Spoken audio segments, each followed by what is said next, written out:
সারা দেশে আইনশৃঙ্খলা পরিস্থিতি স্থিতিশীল রয়েছে। স্বরাষ্ট্র সচিব নাসিমুল গনি বলেন, দেশে জরুরি অবস্থা জারির খবরটি গুজব। ঈদের সময় নিরাপত্তায় বিঘ্ন ঘটবে না বলেও নিশ্চিত করেন তিনি। বিল্লাল হোসেনের রিপোর্টে থাকছে বিস্তারিত। সমুদ্রপথে অবৈধভাবে গমনকারীদের দ্রুত প্রত্যাবর্তন সংক্রান্ত এসওপি চুক্তি স্বাক্ষর করল বাংলাদেশ ও অস্ট্রেলিয়া।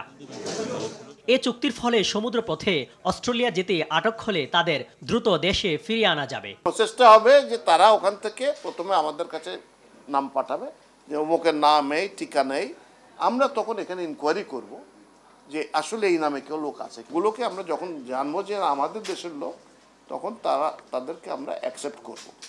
কি পদ্ধতিতে অ্যাকসেপ্ট করব সেটা ফাংশনাল অপারেশনাল পার্টটা আজকে এগ্রিড হয়েছে। দেশে জরুরি অবস্থা জারি নিয়ে সামাজিক যোগাযোগ মাধ্যমে যে খবর ছড়ানো হচ্ছে তাকে গুজব বলে জানান স্বরাষ্ট্র সচিব। আইন শৃঙ্খলা স্বাভাবিক রাখতে পুলিশের তৎপরতা অব্যাহত থাকবে। মেয়ার গসিপস আলাপ আলোচনা হচ্ছে, দু একজনের কথা বলছে, এর সম্বন্ধে আমার কোনো কমেন্ট। নর্মাল যে পেট্রোলিং হচ্ছে পুলিশের তা না, আমার মেন স্ট্রিট থেকে একটা লিস্ট করা আছে, প্রতি রাত্রে 2 জন অফিসার ঢাকা শহরের প্রত্যেকটা পেট্রোলিং কদ্দূর হচ্ছে না হচ্ছে সেটা সরাসরি তারা যাচ্ছেন।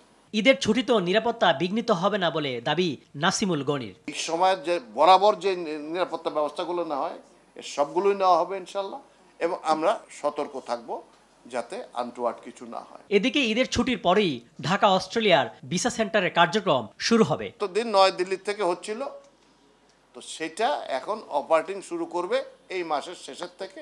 মনে করেন যে ঈদের পরপরই হয়তো চালু হয়ে যাবে, আশা করছি। বিল্লাল হোসেন, RTV, ঢাকা।